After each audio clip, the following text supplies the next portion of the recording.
Today for Feature Friday, we're taking a trip out to Moore's Orchard. Moore Orchards may not be unique, but it is one of the largest acreage of orchards in this area. In 1907, H.G. Moore first started the farm on the former location of the Erie Army Depot, which was located about 10 miles east of where the orchard is now. In 1918, the government forced H.G. Moore to move the orchard to its current location. In 1925, H.G. planted a 40-acre block of red and yellow delicious apple trees.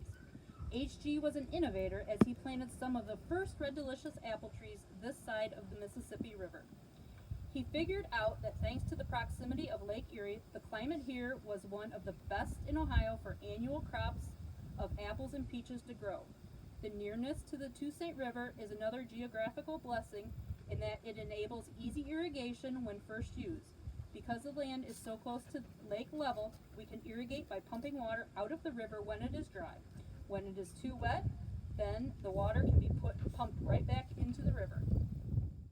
In the mid-1940s, H.G. built another one of his innovations, the enclosed ladder or paddle pump, which can move about 20,000 gallons of water per minute. The pump is still used today and sits on John Moore's farm. This farm was originally started in 1962 by John's father, Earl Moore. Earl started the farm as a dairy business. Then in 1993, John took it over and now produces general grain crops and raises Angus beef. In the late 1940s, Richard Moore became a partner in the apple business with his father, H.G. The partnership continued until 1955 when H.G. retired and another son, Howard, joined the partnership. Richard and Howard then planted around 40 acres of new orchard, which are now the oldest trees on the farm. H.G. Moore's original 40 acres of Red Delicious were removed in the early 1960s. In 1967, Jim, the son of Richard and Helen Moore, graduated from the Ohio State University with a degree in pomology and started working full-time on the orchard. From the late 1960s to the mid-1970s, an additional 27 acres were planted with various semi-dwarf rootstocks and interstems. Most of these trees were also Red Delicious.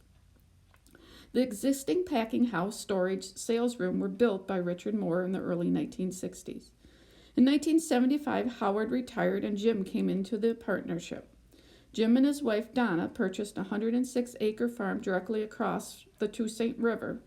Most of the newest plantings of peaches and apples went on this 106-acre farm.